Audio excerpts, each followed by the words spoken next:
Hey man, appreciate y'all tuning in to the podcast. I'm having a dope discussion with my boy Mike McBath. We're talking about the new album he releasing, Hotel Nostalgia. Let's do it. What's good? What's good, family? Man, I appreciate you being on the show. I'm ecstatic. You just played me some music. I'm ecstatic to be here, man. How you doing today, family? Man, I'm doing good. Bless. Yes, Glad to be sir. back on the show, man. That's It's what's been a up. while. Oh yeah, it's been a while. It's been a while. You was the first person on the visual podcast because at first I was just doing audio shows. Right. Yeah. Yeah. I mean, I'm glad to be on the first 4K. I tell you that. Oh yeah. This the 4K visuals now. We done upgraded y'all, and it ain't virtual. I'm in here with the guy now. Yeah. I'm glad you stopped by, man. I've been enjoying the podcast, uh, checking it out. Called Yeah. in. The boys went off on me because I over the loyalty and love, but it was all out of love and loyalty. Yeah, So it yeah. was all cool.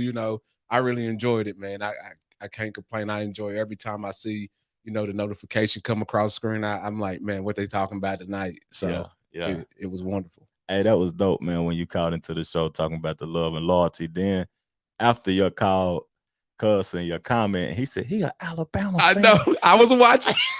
I'm in the studio, and it was crazy because I was in the studio. Yeah. And I'm in here and I'm mixing the song, and I got both of my phones sitting up for. I got a phone right here and a phone right here, and I'm watching it, and I'm cracking up. And I seen the comment when I sent the comment in. He was like, "Oh, Mike, an Alabama fan too." Yeah. I'm like, "Roll Tide all day long." Yeah, fam. He went off on that, man. He went nuts when he seen that tide on that screen, Yeah, man. it's all good though. I mean, I root for Tennessee when they not playing Alabama, but hey, Yeah. you got to stick with your team. That's a fact, man. That's big old facts, man. But like every podcast I do, I want to let the people know that I appreciate them. And I just want to know how you been, fam, like during the creation of this album.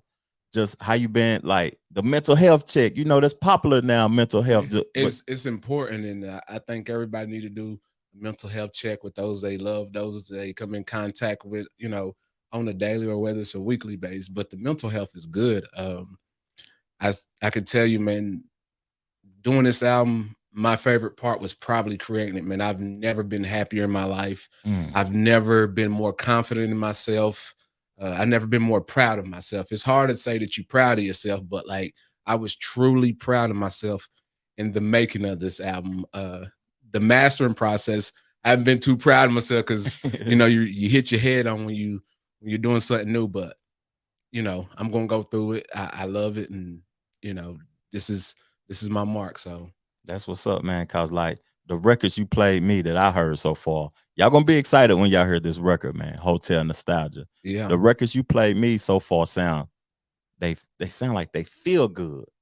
Like Oh, like if a person depressed or they going through something, their spirits gonna be uplifted when they hear these big records. time, big time. And it even, I got a song that'll put you in the middle of between being happy and being down. I tell people, emotions are good Mm-hmm. because a lot of good things come out of emotions. You Mm-hmm. could be angry about something, but there's a lesson inside of everything. Yeah. So that's what this album's going to do, and especially when you even look at the title. It's called Welcome to Hotel Nostalgia. So I'm telling everybody, look, check in to a good time, check Yeah. into a happy place. Nostalgia means, a happy place, and it means a past happy place. So I want everybody to go back to, just being happy, being excited. And Yeah. so that's what I did. I spent a lot of time in Margaritaville while making this album.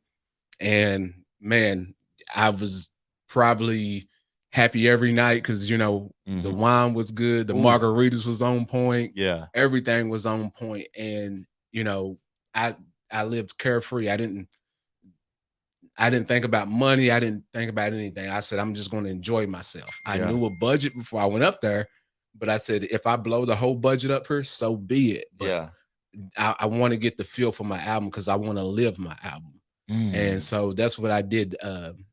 Even the album cover is actually a picture from Margaritaville that Mm. I took. I drew it, then I sent it to a designer. Said, "Hey, I want to kind of bring it more to life." But it was it was amazing, man. I met so many people, and it's funny you mentioned mental health check because every night I'm at the rooftop drinking, and I would talk to individuals and they would just open up and just cry to me about certain things or just talking about anything.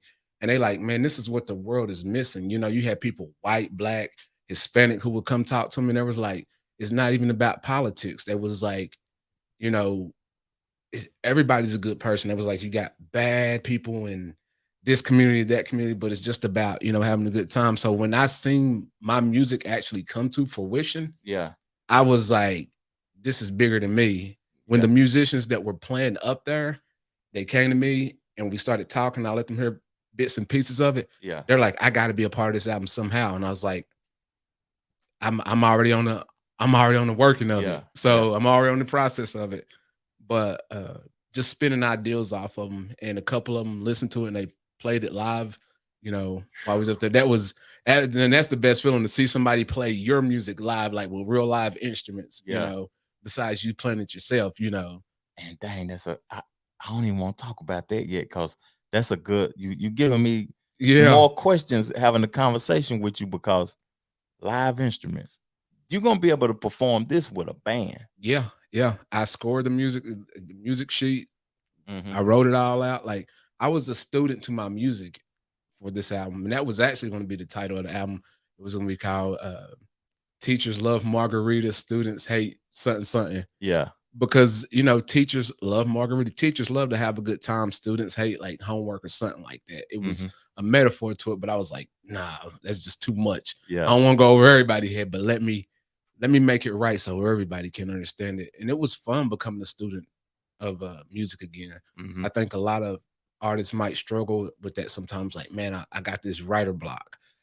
I'm having a mental block. I don't know what to make. Step outside yourself and just become a student sometimes. Yeah. And you can get re-inspired. That's great that you say become a student, because like people, you have to like to learn. Like when you get out of college, when you get out of high school, that ain't the ending date. We learn for the rest of our life. Amen to that, brother. Hey, you hit it right on the nail. Yeah, we learn for the rest of our life. So the first question, like I gotta, you know what I mean? I didn't ask you this on the previous podcast, but I want to know the roots of Mike McBath journey. I want to know what started all of this. Like, when did it start? Oh man, I've been doing music since I was probably about 8, 9. I say middle school. Let's just say middle school. Because 8, 9, it was just more the listening phase. It was more being introduced to it. It wasn't really touching a drum machine or learning anything. When I got into middle school, I went to Birdie Middle School, and almost everybody rapped. Yeah. And if you didn't rap, you either had to play basketball, football, or something creative. Yeah, or you were just lame. Yeah. But I took up the music because I love music, you know, like music is the only thing on earth that can bring people together besides God. And that's what I tell everybody. Music is the only thing that can do that. And so I fell in love with music. I fell in love with music because I was liking the artists that I were liking, the content that they were writing. I was like, wow, like they're telling a story, like Slick Rick, the art of storytelling. Oh man, the way I was like, and that's what I do. When I listen to a song, like it's almost like reading a book. Yeah, with words. So a lot of people like audiobooks. Audiobooks ain't nothing but music without the beat. That's a fact. And when I purchase books nowadays, because I'm on the go so much and I travel and I work a lot, that I purchase both. I learn in all phases. I hear, see, and I don't know all of, but all phases. I heard, see, smell, and all touch, of that. Yeah. Taste. You watch that new BMF TV series on Stars? Nah, I haven't seen it. You gotta watch it, man. And that was Big Meech's quote. He said, you know, see it, touch it, attain it. Yeah, those was his 3 things. So when I purchase books now, I purchase the audio version and the physical version. Because if I'm traveling or if I'm at work, I put it in my headphones and then I finish it out reading it when I get home to relax. Man, you gotta teach me how to do that. When I try to do an audio book, I could do it, but it was hard for me to finish. It was hard for me to get the same vibe as reading, because I can read and I can get lost. Like I go sit in the sauna and read, and I'm in there for 2 hours, not even knowing I'm roasted. But but it's because I get lost in the book. Like, you know, the Jimi Hendrix book, I read that sitting in the sauna. The man was multi-talented. The man was just an amazing person just to read about. And I remember I ended up reading that whole book in a sauna in like one day. And it's like 356 pages, but I didn't know I was Yeah. lost. And that's what's good about physical copies though. It's because you can get in it and you get lost in it. It's like a movie, a dream. You just in it. You in the book Yeah. when you You read in the book. yeah, you in that book, man. My favorite type of books though are murder mysteries. My favorite author is Stephen White. People call him Stephen White. I call him Stephen White because the way he spelled his name. But he used to be a therapist in Colorado, and he just started writing a lot of murder mystery books. And that was really like the first book I ever read and got lost in. And I was like, this is something I could do. Like, Yeah. I could get lost in the books because man, growing up in the projects, nobody tell you to read. You Nah, read, you that's a corny. fact. Yeah, yeah. Yeah, if you can read, you corny. Yeah, nerd, man. Yeah, We can't hang with this yeah. guy. And I was like, and now so like when I see like kids that I coach, kids that I go do events with and stuff, I tell them, man, you want to take a free vacation, pick up a book. I tell my Yeah. kids that all the time. Find your book. It's a vacation. Yeah. It's a whole nother world Yeah. inside that book Mhm. than the reality that you're viewing right now. Yeah. But let's not get, because I see the library and Yeah. I'm intrigued about it. But when I say what was your introduction to music, I mean you are a multi-talented individual. So was it writing? Was it playing an instrument? Was it engineering the music? What was the introduction? Well, and I'll make it sweet. So like I've always kind of been a computer nerd. I love computers. That's what I do for a living. So I can break a computer down, build it up, anything network wise. I always done it. So I've always had that like niche. The music, I want it to be out in front. I want it to be Tupac. Everybody wants to be Tupac. So that was my first introduction. I was like, man, I want to be Tupac. I'm living in the hood, the struggle he talking about. I know what he's talking about. Yeah. And who can talk about it better than somebody living it, you Yeah. know? So I took that approach. And then as I got older, middle school, high school, I was like, man, I need to have beats. I've always been a go-getter. Yeah. So if I want to do something, I don't wait on somebody. Yeah. I'll figure out the information on how to do it, and then I'll do it. Yeah. And then everybody else can follow along. Yeah. So I was like, I didn't have beats. So I learned about drum machines, keyboards. I grew up around nothing but musicians. In the projects, everybody musician because you got to play in the church. Yeah. So my best friends, they were keyboarders and drummers. So I was like, I can't play keys, but y'all can. So I'm gonna buy the equipment. And I've always kind of been like, I buy the equipment, y'all play the music, and then boom, I put it together and we can go, So I started like that. But when you hang around people enough, you'll pick up their tendencies, you'll pick up their skills. So I started picking up the drums, I started picking up the keys, and then I start working around in the mixing and stuff. And I knew a lot about it, but I didn't become a student of it until this album. I literally like pull myself to the side and say I'm gonna become a student. But working around a lot of smart engineers at my job made me really say, you know what, I got to be a student of it if I want to be successful. That's fact. So like people don't even know, like the people I study music wise is like a Christopher Angels or Eric Kramer. People don't even know who these people are. Yeah. But these people have tons of Grammys. They produce hip hop. They produce every genre of music. Yeah. And they've been doing it since the 50s and 60s, and they still get paid. They go in there and if you have one of these guys produce your album or mix it, it's gonna cost you $1 million. Yeah. And your favorite rapper, who you might think is, oh man, he ain't hanging out with that type of a nerd. Well, really, he is. He's probably paying that nerd to get his music to sound like that, so you buy it. Yeah. Moneybagg Yo, Gotti, and all of them uses these guys. Yeah. And so I said, well, if they're using them, let me go learn from them, because obviously this is what they want. So yeah. It's just like getting into business. You're not going to enter into a business and not know the people who came before you or understand it, know.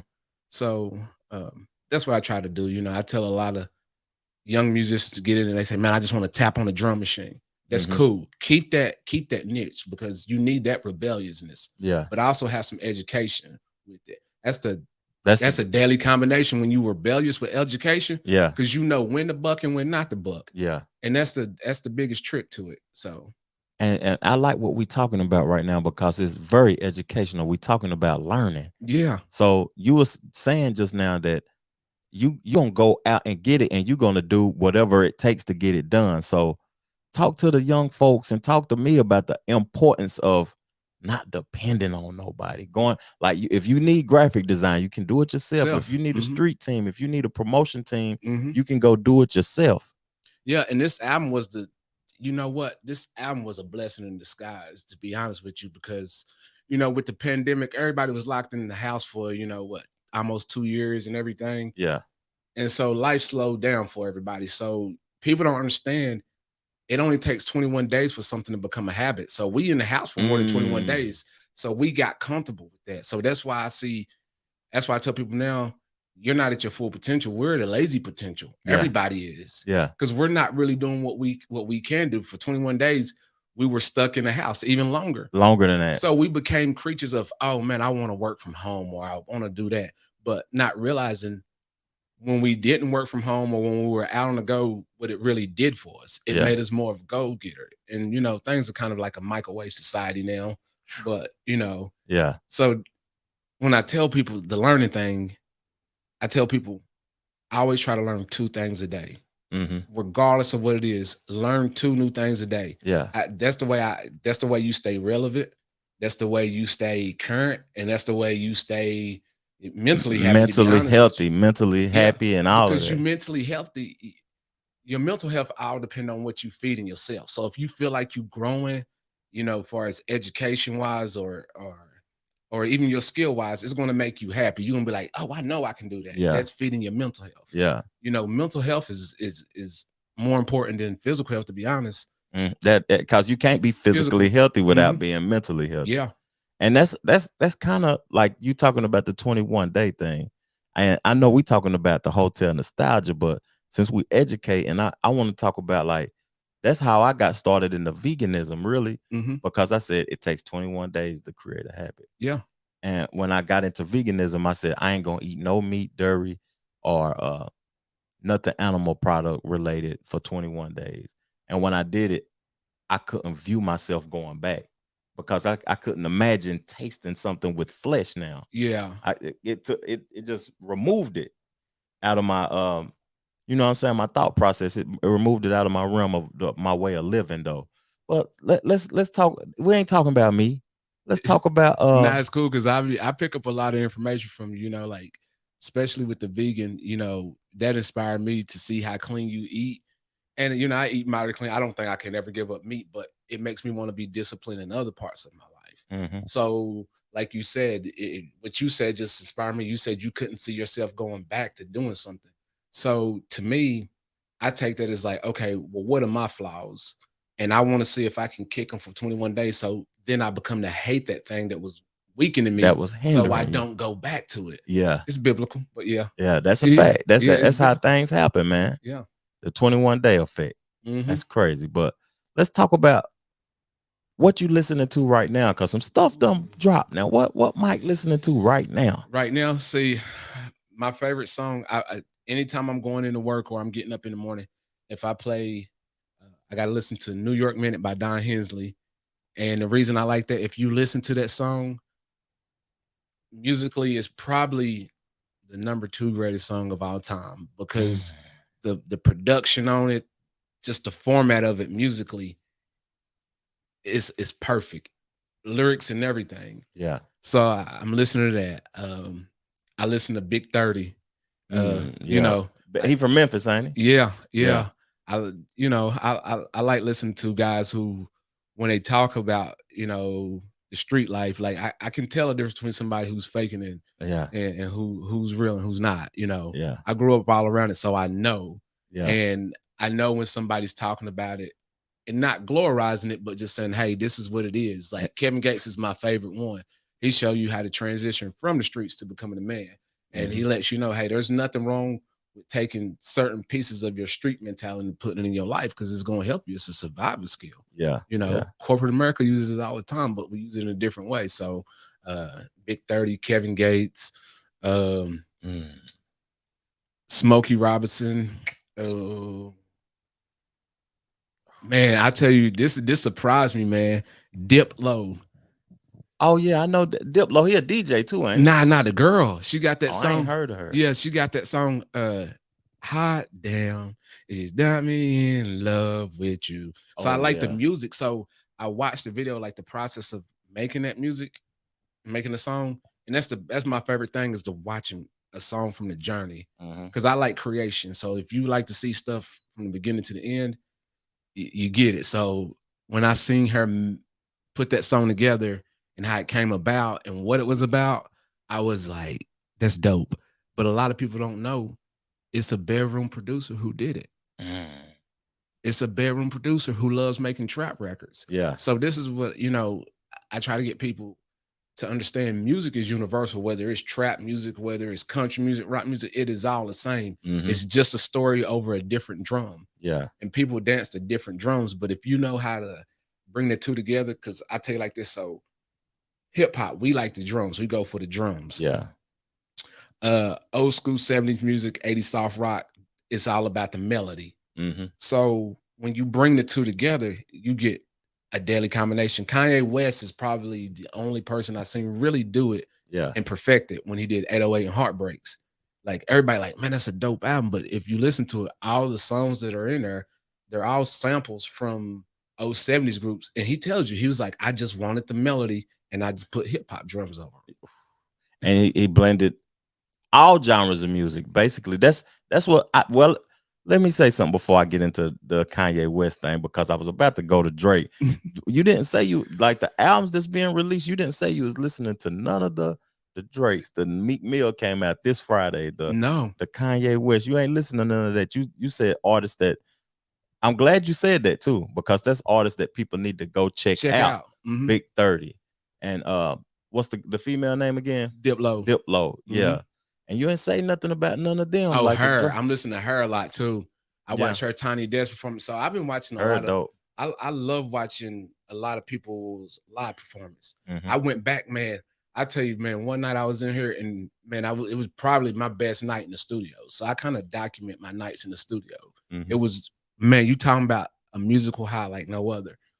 I was working on a record, the Lean on Me record, and I went back and I said, who do I want it to sound like?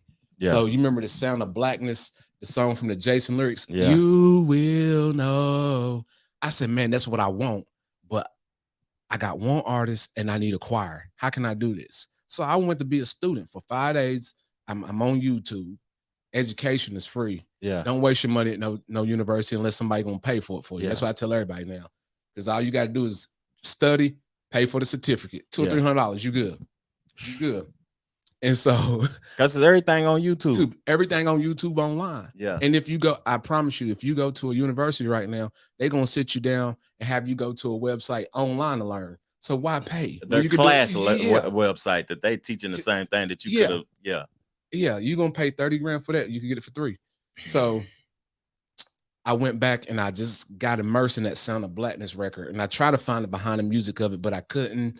But I found a studio. I found a video where they were in the studio making it. And I'm like, okay. So then I start watching the Soul Train performance when they do the tributes. Mhm. So they was doing a tribute to the Sound of Blackness, but everybody don't understand the Sound of Blackness is Jimmy Jam and Terry Lewis. Yeah. Two of the most, I take this back. I ain't gonna just say they're black, but they are the most successful producers of all time. Got more #1 hits than the Beatles and Elvis combined. The only two to have music like 10 #1s in every genre. Yeah. 10 #1s in every genre. You gotta be, you know how bad Crazy. Yeah, you crazy. crazy. And so the tribute was to them. And you know you're a beast when Babyface is doing a tribute to you. Yeah. Because Babyface is a legend himself. Yeah, he's So they were doing it, and I just seen how the crowd was vibing. If you ever watch those Soul Trains Wars, you got young people, you got old people, and they vibing because it take them back Mhm. because something that they heard from their parents. But when you listen to something live, it's not the same way that you heard on the radio. So like if you listen to Cruising or something like that on the radio, they got like the 70 drums. When you listen to it live, they gonna have that drum that's modern in there. Yeah. And that's what make the crowd get going. When you watch the BET Awards, you see Kurt Franklin them moving around to the SOS band. Was it Tell Me? Yeah. I seen Wale and all them dancing to it. And I was like, I even seen Gucci dancing to it. I was like, okay. I said he feeling it. It's the melody, but it's the drums. It's also connected. Because the drum is the feeling. Exactly. The drum is it's the heartbeat of the record. Yeah. Yeah. So I go in and I'm like, man, this is how I want the record to sound. So I spend 5 days finding that feeling, immersing myself in it. And that's literally what I do. Like, I'll literally get lost in the record. Whatever it takes for me to feel that record, Yeah. I'll take myself there. So you can feel it so the people can get into that vibe also when they listen to it, they gonna feel something. They're automatically gonna feel something. Mm-hmm. So talk to me about, like, what would you consider your genre to be, the type of music you make, and what should people expect from the album? I don't have a genre. That's the thing about it. And Yeah. I like what you said earlier. You said, man, just call it alternative. And I think that's what I'm going to do. Yeah. Because it's not a genre. Because I let some people listen to like the album a little bit, like the premixes. And what I did is I got about 10 people together, and I didn't get them all together in one spot. What I actually did is, somebody said, hey man, I need a ride here. And I thought about that person. I said, okay, well, I'll pick you up on this day and we'll go. Yeah. So I thought about that person's favorite music, what I've always seen that person listen to, what they post, did my research on them. I said, which one of my records would fit them? Mm-hmm. And so we get in the car, we're driving. I already build out a playlist. It's playing, current stuff that they like and all that. And then my record slips in. They're like, oh, I ain't heard this. This is new. Who is this? I was like, you like it? Yeah. Who is this? I let them keep listening. And they're like, dude, who is this? This is dope. And they pulling out their phone, trying to sound hound it. And it's like, dude, no results were found. Yeah. Shazam it. Yeah. I said, it's my song. And then they're like, wait. What you mean your song? Like, your song? Yeah. Is that you singing? Nah, it ain't me singing. Yeah. I played all the music. You play all those instruments? Yeah. Yeah. You wrote the song? Yeah. Yeah, everything top to bottom. And they're like, man, you cold. And then I knew I had something when, after they got out the car 2 or 3 days later, they're like, man, you think I can get that record just to like listen to? When you say the album coming out? And that's a good feeling versus somebody saying, oh yeah, let me know when the album comes, I'm gonna support you. But when somebody calls you and say, hey, when you supposed to be dropping that? Like, can I get that song? Like, man, and I was like, it's doing what it's supposed to do. Because they need it. Do you think, like, because you deep with your creation, you create the whole thing, the writing process, each individual instrument, because people ain't doing that nowadays. They get on a Fruity Loops and they just microwave. Yeah. Do you think that music is appreciated in this microwave era as it should be, or as it used to be? Or it's not appreciated the way it should be.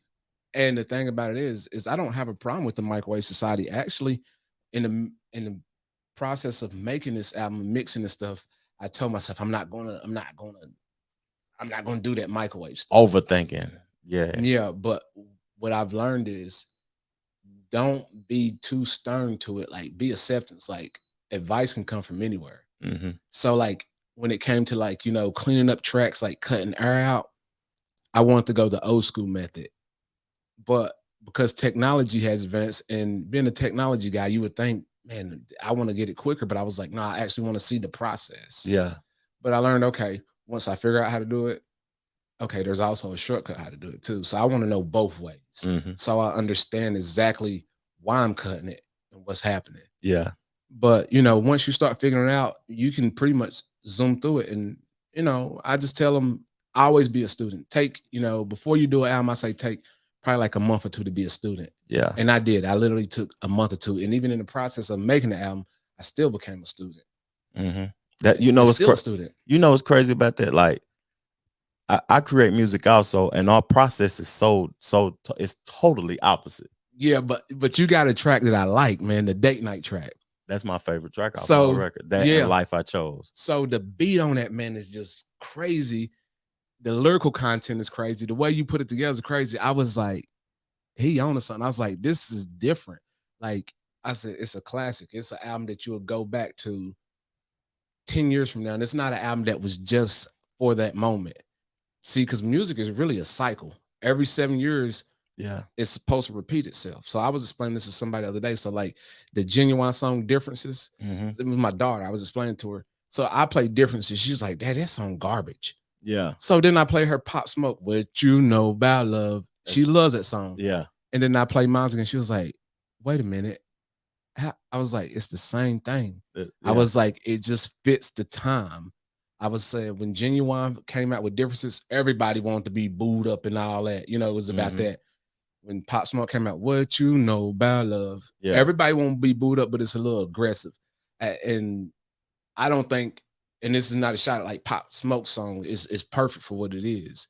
It's more like the smooth player type. Yeah. Genuine's was like my whole life has changed. Like, Yeah. you know, like I'm a married, but this one is kind of like I'm a smooth type player. Yeah. And they both great songs. Yeah, that's true. And so that's why I was trying to tell my daughters, like, you got to appreciate the art, like understand where it come from. Because if you understand where it come from, you're going to understand where it's going. And you ain't never going to be lost. Because I told her, you know, like life is a circle. Everything you do, I've done. Everything somebody else done, it's already has been done. Yeah. It's just like plants, you know, water them, they grow, they kill, water them, grow. And it's the circle of life. And that's wild that you speak about the circle of life too, because, and we talking about appreciation right now. And like things just have to happen. Don't nothing need to be forced. Whatever is comfortable for you to happen is the way it's supposed to happen, and it's gonna end up perfect anyway. And the reason I say like our creativity is different. Like I didn't make a record for 12 years, and I recorded those 10 songs for that legendary album in one day. But hey, you a monster. Whole album in one day because I was so full. Yeah. That I just went in there and just said all of that in one day. Yeah. And that's dope, man. Like you're a monster with it. Man, that's a monster because I understand, you know, the process of 10 records. I mean, I wrote all the songs on this album, and it was really hard to write. Yeah. Like my favorite record on the album, though, Maybe It's You, probably the dopest record on the album. It's funny how that one came about. I like that. So I was at my old crib. I was in the studio, and me and my girl was having an argument, and she was sitting, you know, right in the chair like you are. And I just bust out the guitar and I just start singing. And I was mad. I was singing to let her know, like, look, this is it. And I'm like, maybe it's you. It's driving me crazy with all the things you do. Maybe it's you complaining about things that I do. Yeah. No matter how hard I try, it's just not enough to please you. Yeah. And I was like, that's a whole that. And I got my dude from Ghana. See, I be my dude from Ghana who on the album though, but Nelly Jury, amazing vocalist, will kill it. And me and him got so many records together, and we work really well together, man. We've built such a great bond. And I sent him the video of me singing. He like, bro, you can't sing. I was like, I know. Yeah. I was like, but I can write and I can produce. He was like, that you damn sure can do. Yeah. And he was like, I love this song. I'm gonna kill it. Yeah. So he sent me the vocals back. We go to Margaritaville and we chilling. We having fun. I mean, living the life. He sent it to me and I'm like, cool. I'm listening to it, man, and get the vibe of it. And I sent him something back. I was like, we gonna change the whole vibe of it now. Yeah. I need you to, it's gotta be, I'm upset with you, but I'm feeling for you still. So that's why you get that blues and that guitar. So it's like that, maybe it's you. I mean, but like you can make love to the record, but you can also be angry at the record. It's just it's an angry love makeup record. Yeah. And that's a whole that's a whole vibe. That's a feeling. A whole vibe. That's multiple feelings in one tape. Yeah. Yeah. And you could play the song when you about to break up with somebody. You could be pissed and still play the record and still have another vibe. So when you listen to this album, when you listen to any song on this album, it's probably double meanings and everything. Cause like the song I wrote called Angel, I wrote that about my kids. And my homeboy who recorded it, man, love him to death, Eric K. Amazing vocalist. He's also on Cruiser. Yeah. And he was like, man, I love this, man. I love this, man. Blah, blah, blah, blah. And we talking. He was like, man, you know, I got this girl that I'm in love with too. And I was like, yeah. I said, but it's about my kids, man. And he was like, that's dope. He was like, I got an angel too that I love. So like when you hear it, a lot of people will be like, "Oh man, it's probably about this. It probably means this," because they think that, but it's another meaning behind it. It's like when you listen to a Prince or like a Michael Jackson record, and you like, "Oh man, he meant this." Like Purple Rain. Nobody knows what Purple Rain means. There's so many like stories behind what Purple Rain means, but it's a great record because it means whatever you need it to mean, and that's what this album does. Why is the English language like that? I wonder when the person who created the English language made it to where every word in the English language could be speaking metaphorically. It could mean two things. I wonder why they did that, man. Because language is universal. Yeah. It is. It is. It's just whatever you need to feel is whatever you need to be, whatever you need to feel. Yeah, yeah. And that's the way it goes, man. And I love it. I can't wait to hear this record, man. I can't wait to. Let me quit capping. I done heard some of the records, y'all, but Yeah. he ain't completely finished, but I done heard some of them records. Yeah, we getting close. We was headed for that October 11th date, but we may and we may not reach it, but it's cool. If we don't, the album be out, when it's supposed to be out. Yeah. And that's one thing I had to learn too, because like, believe it or not, dude, I got through the creation of it like quick. Like, man, like every day it was a new song. Yeah. And I was creating quick. And the mixing and mastering phase is long. It's not like the creation phase. The creation phase is fun because they send you something. They're like, "Here, I got the vocals laid down," and I'm like, "Oh my god, I hear this bass that needs to be in here." Boom, boom, boom, boom, and then, you watch the song grow, and I'm like, I'm a bad boy. And it's crazy about you saying it too. Like, I can't even listen to a song until it's mixed and mastered. I'm an engineer, so I have to listen to it on mix and master. But if you and I'm just an artist. Do me a favor. I'm just an artist. Do me a favor, and you're gonna love this, and this probably gonna make you a better artist too. When you record your song, hang around with the engineer or the mix and master, whoever does the record for you. Hang around with them for a day, and you're gonna be like, you're gonna hear stuff in the mix of your song. You're like, no, keep that, change that, let's do this, and that record will blossom, and you will see everything that you were trying to get at that record. Because as an artist, I don't know if you struggle with this, but so when I was an artist, sometimes I would record songs and my first verse would sound exactly how I wanted to sound. It was on point. My hook might have been, second verse, it just dropped. Like I didn't have the attention span. So literally what I do is I sit here and listen to the record in full. And if I'm listening to it and I'm in the first verse and I'm like, yes, and the chorus coming, I'm bobbing, I'm like, wait a minute, why wasn't I bobbing when it came on? We got to go back and fix that. So that's the beauty of it. So like, and it's sometimes it's just something simple. It's like, oh man, I need to take this out going of course. Oh, this need more reverb right here or that or that, and it brings it to life. Like it's literally like watching a tree grow. You can't skip the process of growing a tree. That's a fact. That's a fact. People like to get to the top, but you gotta watch it grow, and the journey is beautiful. Journey is beautiful, and you know what? You have a luxury by being an engineer too. Yeah. Some people might not view that as a luxury. People that's just artists that's hearing this podcast or whatever right now, they might not understand the luxury of what I'm talking about. But as an artist, we have to pay to hang around an engineer and be. You know what I'm saying? Get up under YouTube, man.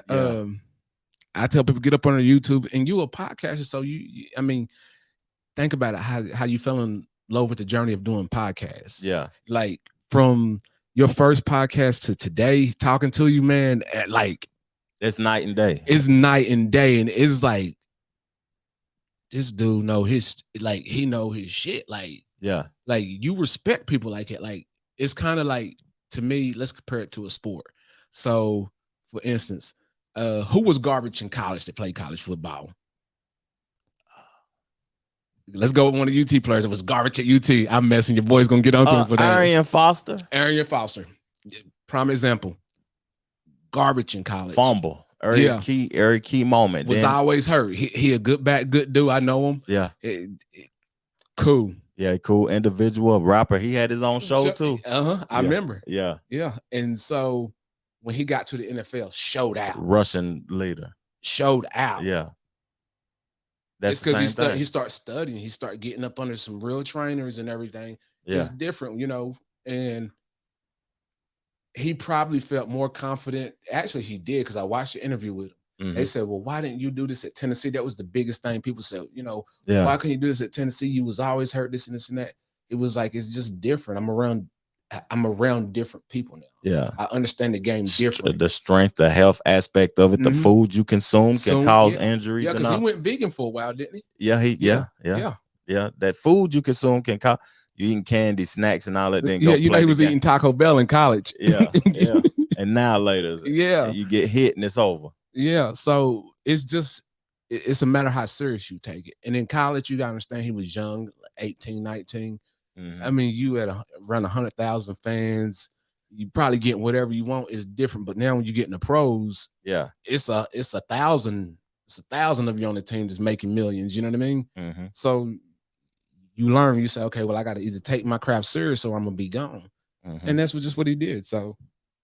Now, you know what's crazy? I have my boy Troy, who I do the Two Brothers with.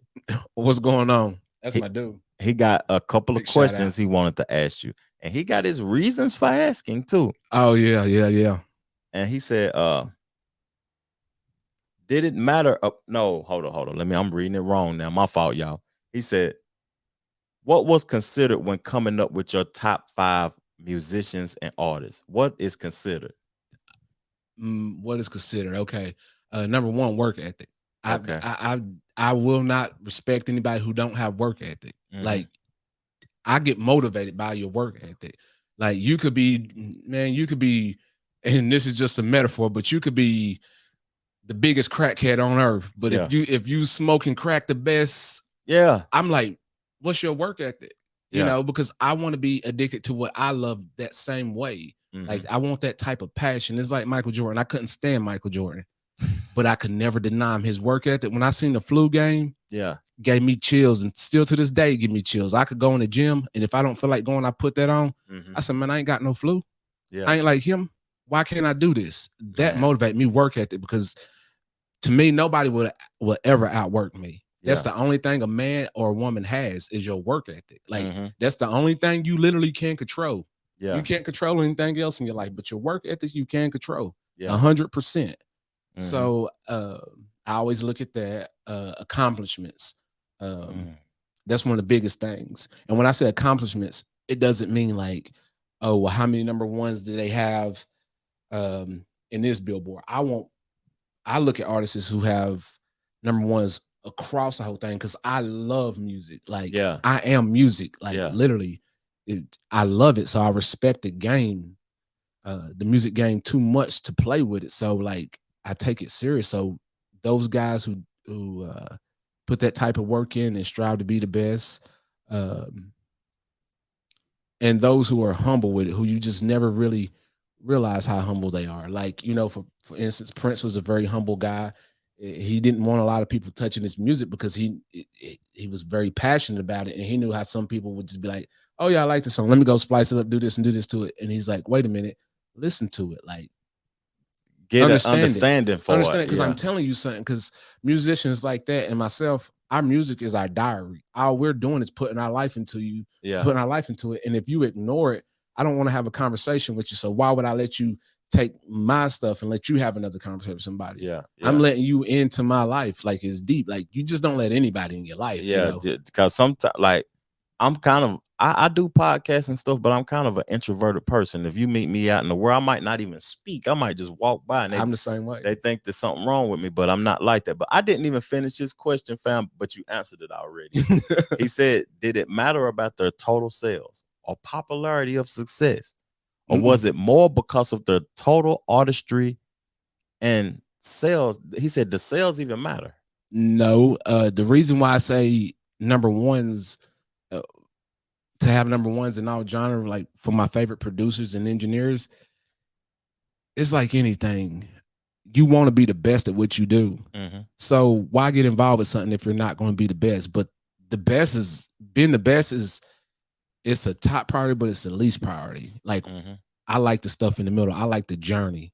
So it's like, if you go to the gym every day, you know, most people that you see go to the gym that are in real good shape, bodybuilders, they're not really obsessed with their body. Like, I mean, they're obsessed to it for the public view, but they get a kick out of going to the gym. Yeah, Like it's another high.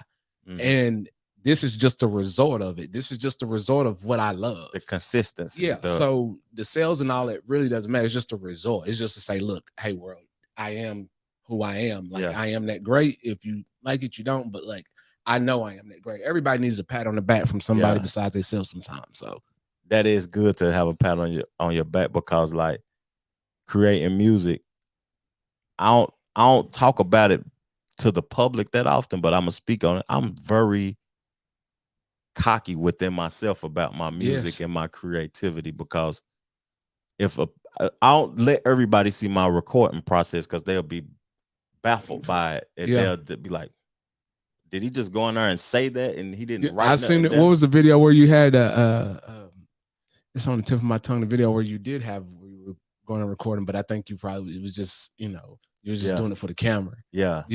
But it wasn't the actual process. Yeah, my cousin recorded me recording it, and I don't write really. If the beat talk to me, so when the beat talk to me, I just go in there and say something. See, that's what I like. Yeah, I love it when the artist gets in there and let the beat talk to him, because all the music is a conversation between the engineer and the artist. That's all it is. So the artist may come with the concept. So for instance, like Lean on Me, the song Lean on Me. Yeah. I didn't have the beat made for that yet. But I just kept saying, you say the going getting tough, baby, lean on me. You say you want to give up, baby, lean on me. On me. Yeah. You can lean on me. And so when I made the beat started having a conversation back with the words that I was saying. So I was like, okay, yeah, I want the guitar right here. I want the bass right here. I want the hi-hats right here. And so it's talking, but each instrument has something that is saying back to the person. So it's all talking. No, let me stop you for a minute, deep. because you talked to me about something before we got on the show, and you was educating me on it. Sound design. Yeah, sound design is very important. I sat down with an engineer, one of the guys I work with, brilliant dude.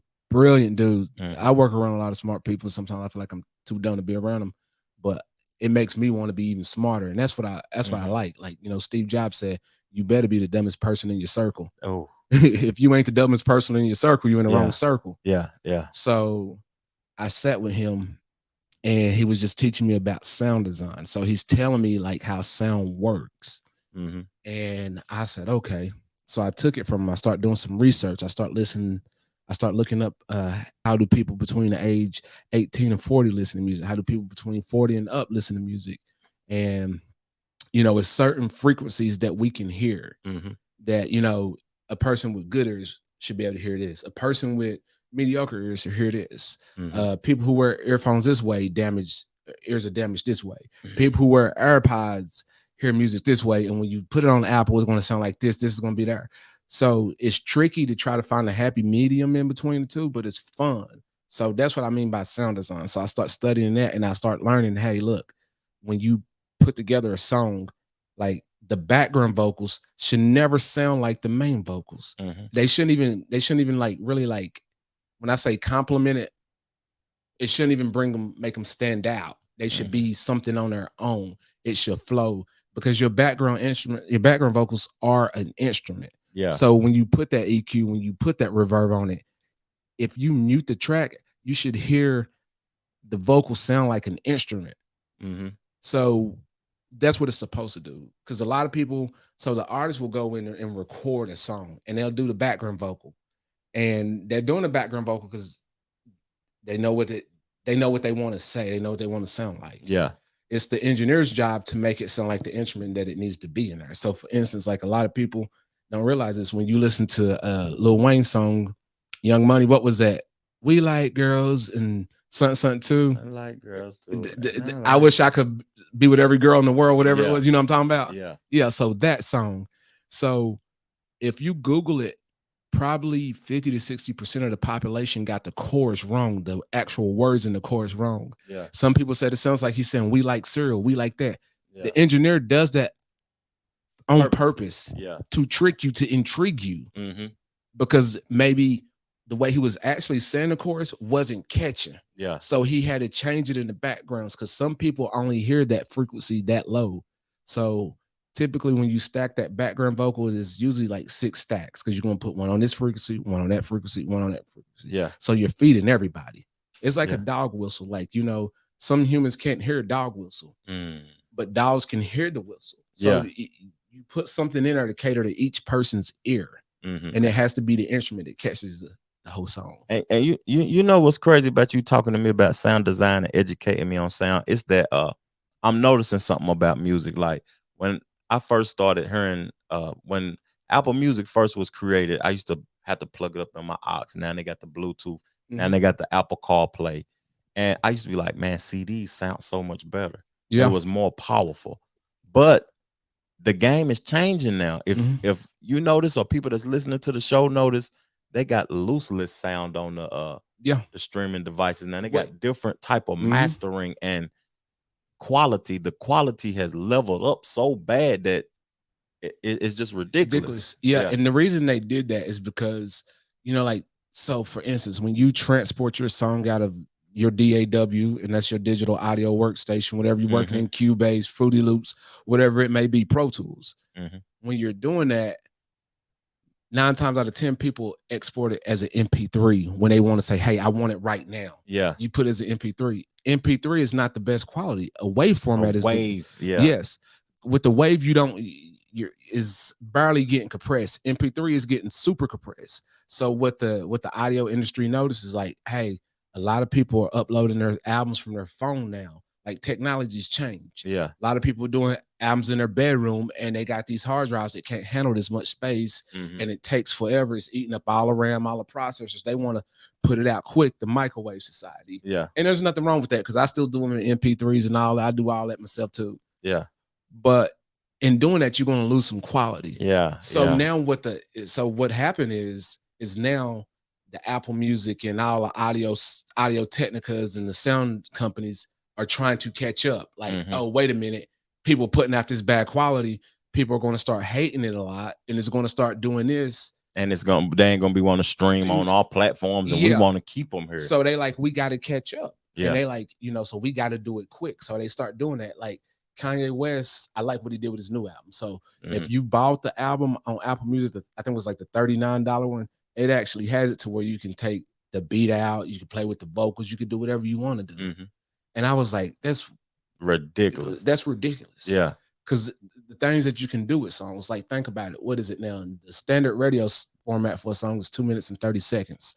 So if you go back probably 15, 20 years ago, a standard radio song was probably about 4 minutes. 4:25. Yeah, because people don't listen that long. So you got to catch them like that, which is kind of better for the producers a little bit, because you get an artist and you're like, hey, man, all I need you to do is put down a 16 and give me a hook, and I can repeat and I can chop and I can repeat and chop. And what's crazy, attention spans are so short now that the beat, sometimes I hear a lot of songs now that the beat doesn't stay the same tempo. No. Because they want to switch energies. It might start off exciting or a high energy song, then it slow down and mellow down, or it might start off mellow and then it ramp up throughout the song, the energy of the song. And it's crazy because a lot of stuff that I've been noticing, like even in the process of making this album, and this is why I wanted to do live instruments, because there's only so much accuracy you can get from a computer. And it's called being in the pocket. So only musicians know that. Like, real musicians know that. Like you'll hear something and it might sound stagnant. And that's why you're losing interest, because it's literally, I'm copying and pasting the pattern. Your ear can only hear something so long before it gets tired. So that's why, you know, a lot of people, they'll hear something, they'll be like, oh yeah, I like that song because I like the chorus.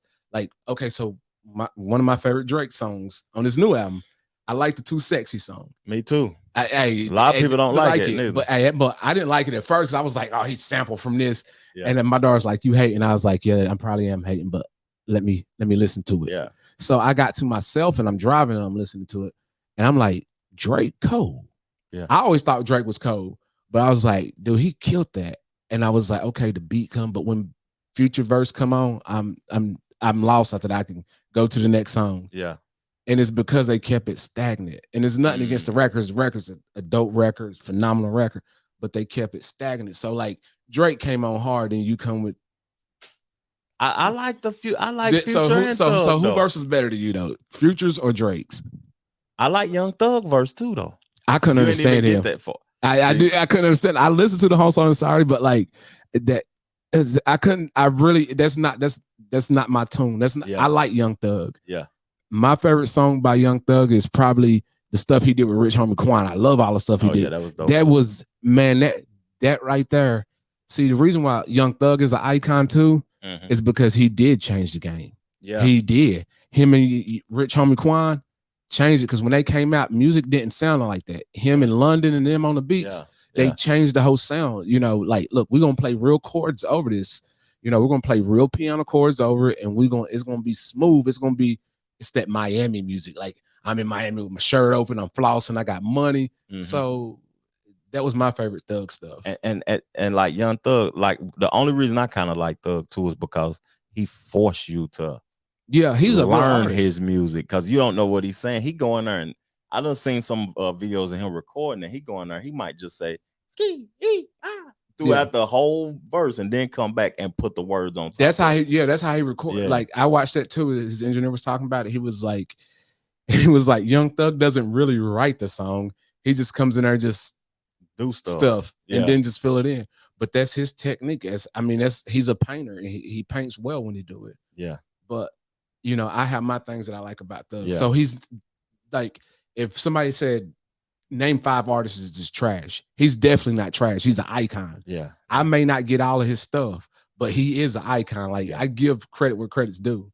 But Drake did kill it. Drake killed it. He killed it. He started the song off right. Yeah, and I was like, how do you follow up with that? Right when I heard that record, though, to me, that stood out the most to me. But I can appreciate Drake because he got so many Tennessee implements in that album. People might not know that. Me being from Tennessee. Oh yeah, well, his daddy spent a lot of time in Memphis. He got Skinny Pimp sampled on the album. But see, people don't understand his daddy's the greatest bass player of all time too. Larry Graham, mean. And if you don't believe me, you look it up. Eric Clapton and everybody will tell you his daddy was the one who created the slapping of the bass. Yeah, they call it the slap. His daddy created that because his dad would play so hard, he just slap that thing. Yeah. So it's in him, you know, and that's why, you know, people might be like, oh, Drake this, he got all these writers. Nah, Drake's a real musician. Yeah. Whether you like it or not, you know, he's a real musician. Yeah.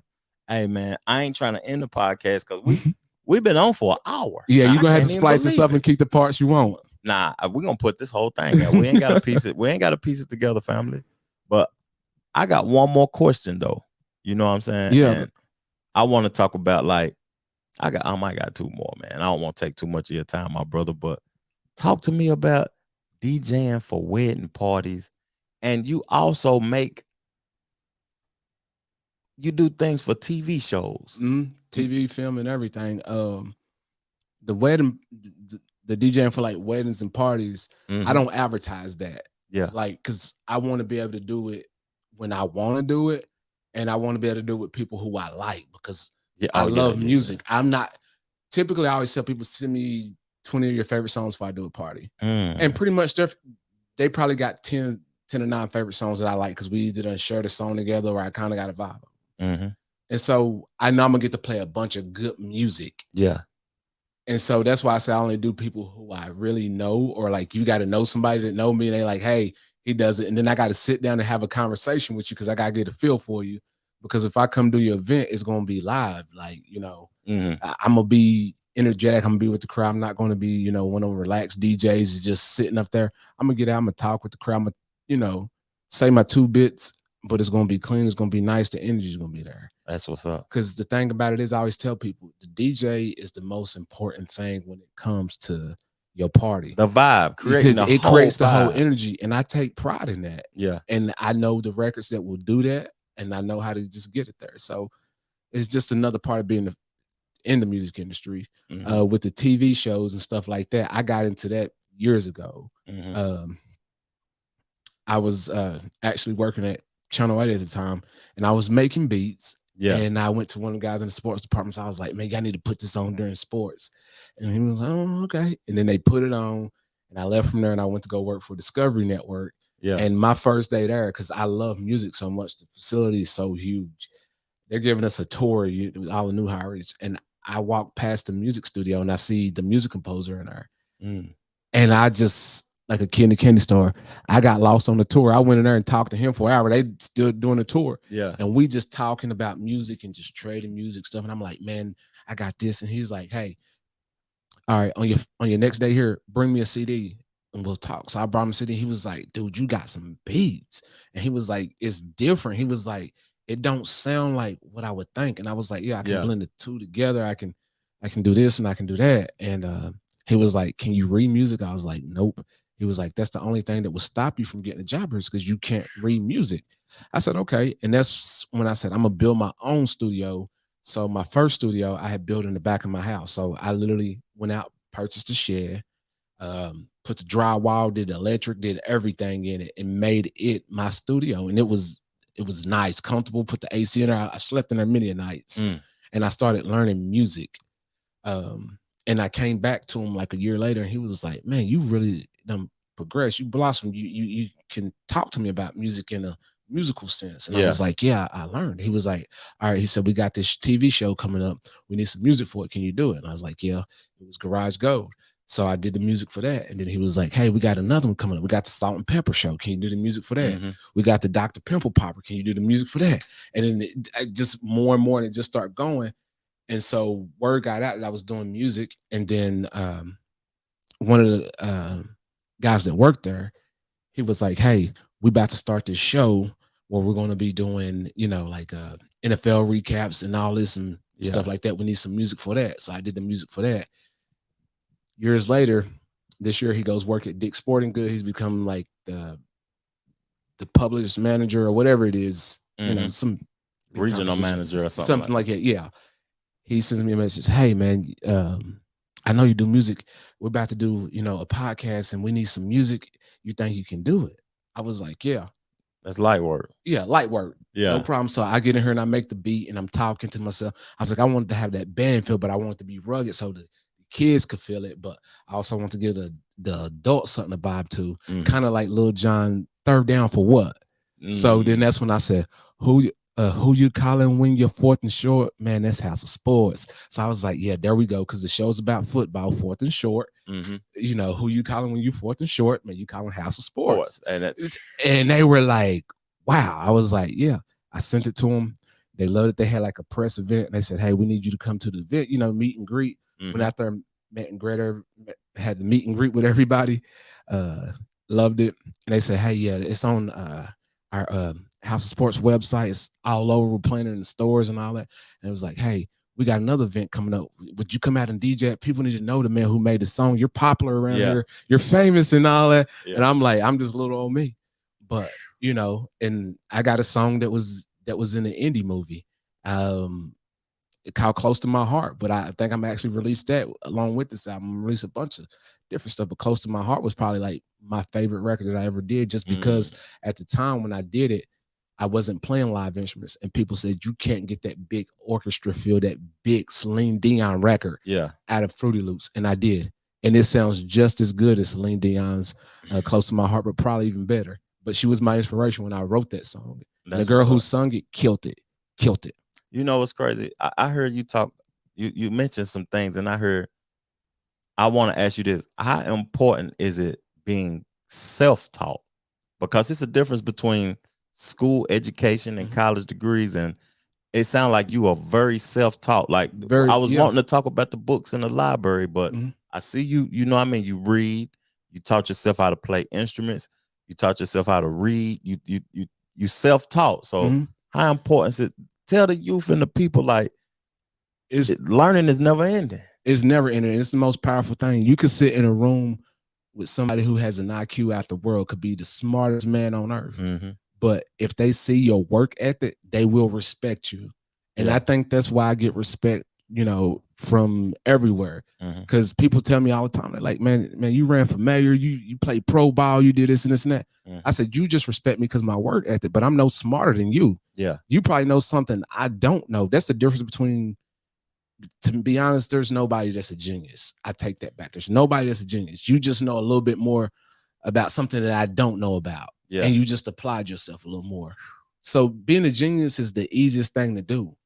That's the easiest. Everybody could be a genius. It's just the way that you apply the information yourself. is It's what you attain. Yeah. And that's just as simple as that. And being self-taught is very important. Stevie Nicks said something that I really liked when I was first learning how to play piano. She said, don't take lessons because it's going to keep you in a box. And so I took on to that. So for like 10 years, I was teaching myself how to play piano. And most people would give up learning how to play an instrument. So I said, what's going to keep me into playing the instruments? Only way I'm going to learn how to play piano is I got to learn to play the songs that I like. Yeah. And so once you start learning to play the songs that you like, you're like, oh my God, that sound like, oh, I Can't Stand the Rain. Oh, I can do it. I can do it. Then you can go back and learn the reasoning behind it. But just get the feel. That's the difference between someone who's, so let's put it this way. That's the difference between someone who's a rebel, and then someone who is an old rebel. An old rebel, they've been the rebelliousness. That's why I said rebelliousness is not bad. But once you finish being rebellious, go back and learn why'd you do that. Yeah. What's behind it? I always question yourself about the day you just had. Yeah. Why'd you make the moves that you made? And what did those moves do for you? Like, and what they didn't do for you. Exactly. Also. Yeah. Like one of my favorite things is from the Buddhists. And I'm not even a Buddhist, but I like what they say. They said you got a bird sitting on your shoulder, and that bird asks you every night, at the end of the night, did you live your day according to the way you want to live it? Was it for you? That's it. And I was like, okay, I can get behind that. That's I listen to a lot of Buddhism teaching too. I'm not. Yeah. I don't like to put labels on myself with nothing. Me neither.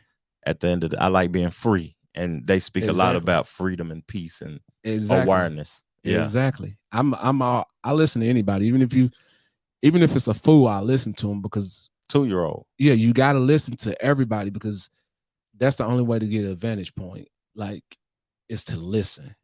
Yeah, it's to listen and to learn. If we believe in a higher individual, why do we have? I say this a lot. We got 2 ears and 1 mouth for a reason. Exactly. Yeah.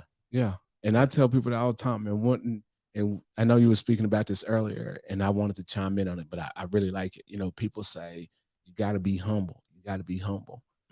And being too humble sometimes can shortchange you. There's nothing wrong with being cocky. Yeah. There's nothing wrong with being cocky. Like, Kanye West record, Big Brother. I finally got what he said at the end when he said, people call me arrogant, but I use that. People call me arrogant, but I use it to boost my self-esteem. And what he's saying is, I'm acting arrogant because I need this, because sometimes I doubt myself. So there's nothing wrong with being arrogant. Yeah. Be arrogant sometimes. And you can be internally arrogant or externally arrogant. Exactly. Yeah. Yeah. That's what's up, man. Hey, man. I don't even really want to end the show. I'm gonna be back home now. When the album release, we got to do it again. Oh yeah, we definitely got to. Yeah, man, because the visual I got coming, man, is gonna be crazy too. Yeah, yeah, yeah.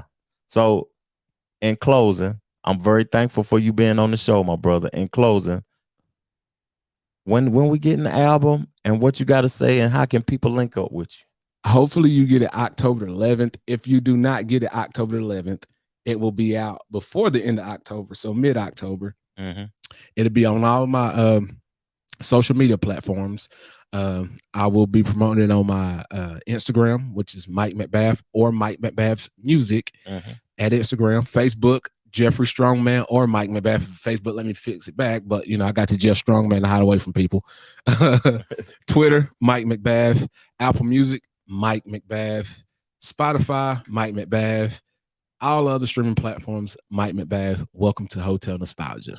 That's what's up. That's what's up. And if anybody that follows the podcast group, the podcast website, man, I'm promoting Mike, man. So y'all gonna have access to it. Yeah, y'all gonna have access to it. And in closing, you know what I say on our podcast: peace, love, plenty of abundance, and make sure you go get you some money. Yes, sir.